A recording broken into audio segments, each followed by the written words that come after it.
নমস্কার বন্ধুরা, chef Shrabani daily vlog চ্যানেলের পক্ষ থেকে সবাইকে স্বাগত জানিয়ে আজ আবারও একটা ছোট্ট ভিডিও শেয়ার করতে চলেছি।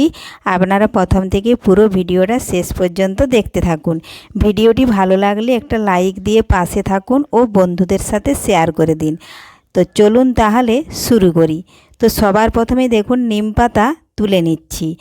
আর চৈত্র মাসে দেখুন নিম পাতা কচিয়েছে ছোট ছোট। এই দেখুন এই নিম পাতাগুলো খেতে কিন্তু খুবই ভালো লাগে।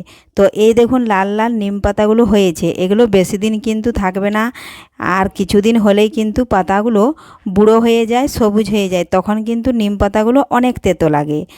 আর এখনই এই দেখুন অনেক বড় গাছ, গাছে তো আর উঠে পাড়া যাবে না, এই জন্য দেখুন ডালগুলো কেটে দেওয়া হয়েছে। আর পাতাগুলো আমি দেখুন ডগ ডগ কচি কচি পাতাগুলো তুলে নিচ্ছি।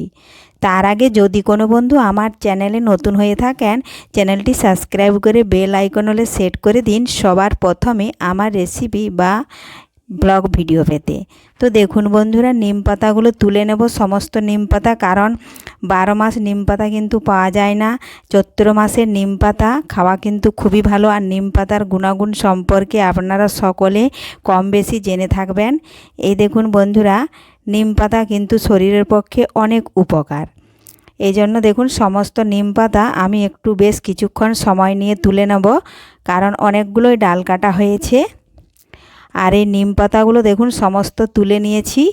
এই দেখুন এইভাবে দু একটা সবুজ আছে তো কিছু হবে না, দেখুন এইভাবে কচি কচি নিম পাতাগুলো তুলে যদি আমরা বাড়িতেই শুকনো করি আর যদি একটা পলিথিনের ভিতরে রেখে দিই, তাহলে কিন্তু 12 মাস নিম পাতা খেতে পারবো। আপনারাও খেতে পারবেন এইভাবে, যদি নিম পাতা পেড়ে শুকনো করে আর যদি পাতাগুলো যত্ন করে রেখে দেন। তো দেখুন বন্ধুরা, এইভাবে এই এতগুলো নিম পাতা বিকতে আসে, তো এটার দাম 5 টাকা, কেউ নেয় 10 টাকা। তো এই দেখুন আমরা না কিনে আমাদের বাড়ির নিম গাছের এই পাতা দেখুন পেড়ে নিয়েছি আর তুলে নিয়েছি। তো এখন আমি এগুলো একটা দেখুন চালুনের মধ্যে সমস্ত পাতাগুলো দিয়ে দেব। এই দেখুন এই চালুনটার মধ্যে দিয়ে দিচ্ছি, কারণ আজকে এখন অনেকটাই রোদ চলে গেছে। আর এটাতে যদি না হয় পাতলা পাতলা একটু বিছিয়ে দিতে হবে, তাহলে ভালোভাবে শুকিয়ে যাবে। আর এখন যা রোদের তাপ, একটু তার মতন করে ভালোভাবে বিছিয়ে দিলে শুকনো হয়ে যাবে।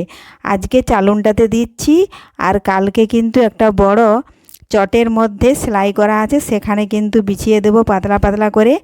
একদিন কি দুদিন রোদ খাওয়িয়ে দিলেই তাহলে শুকনো হয়ে যাবে সমস্ত পাতা।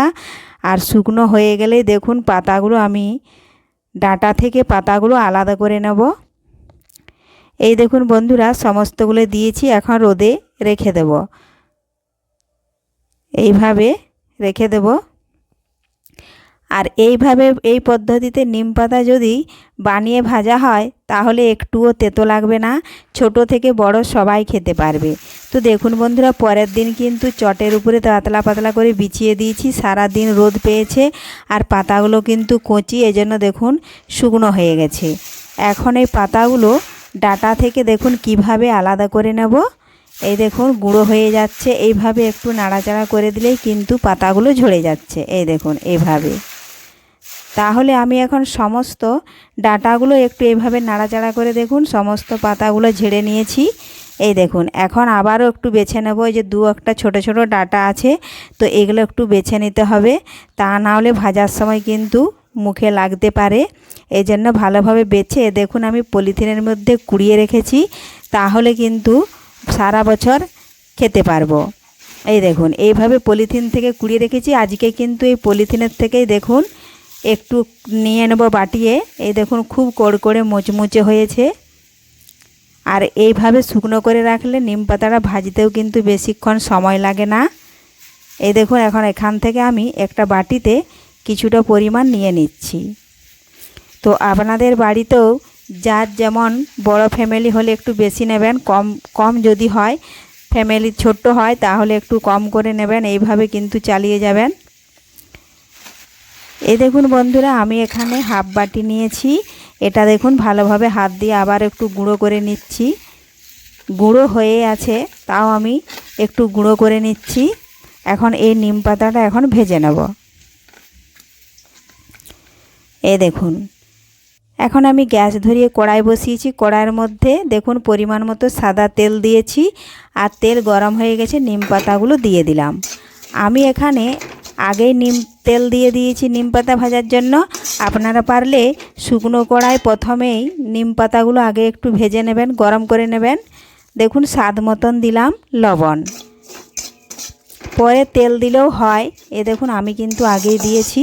আর স্বাদ মতো লবণ দিয়ে দিলাম। এখন বেশ হালকা আঁচে ভাজতে হবে, খুব বেশি আঁচ বাড়িয়ে দিলে কিন্তু পুড়ে যাবে বা খরে যেতে পারে। এজন্য আমি দেখুন হালকা আঁচে বেশ কিছুক্ষণ সময় নিয়ে উল্টে পাল্টে ভালোভাবে মুচমুচে করে ভেজে নেব। আর এই পদ্ধতিতে নিম পাতা যদি ভেজে থাকেন তাহলে ছাড়তে পারবেন না, মনে হয় যেন প্রত্যেক দিন খাবো। কিন্তু প্রত্যেক দিন তো আর নিম পাতা খাওয়া হয় না, কারণ অমাবস্যা, পূর্ণিমা, ছেলের জন্মবার সেগুলোতে কিন্তু নিম পাতা ভাজতে নেই। তো আমাদের এখানে ভাজে না, আপনাদের ওধারে যদি ভাজতে থাকে, সবাই যদি খায় তো আপনারা খেতে পারেন। তো দেখুন বন্ধুরা, নিম পাতাগুলো অনেকটাই ভাজা হয়ে এসছে। নিম পাতা যখন ভাজা হয়ে যাবে তখন কিন্তু এর কালারটাও কিন্তু চেঞ্জ হয়ে যাবে। এই দেখুন একটু খরা খরা ভাবে ভাজতে হবে, তাহলে একটুও তেতো হবে না। এই দেখুন এইভাবে বারবার নাড়াচাড়া করতে হবে, না হলে কিন্তু পুড়ে যাবে। আজকের এই নিম পাতা ভাজার ভিডিও আপনাদের যদি ভালো লেগে থাকে, লাইক, শেয়ার ও সাবস্ক্রাইব করতে ভুলবেন না। তো দেখুন বন্ধুরা, আজকের মতো এখানে নিম পাতা দেখুন ভাজা হয়ে গেছে। এই দেখুন এখন এটা নামিয়ে নেব। ফিরে আসবো আবারও কোনো নতুন রেসিপি নিয়ে।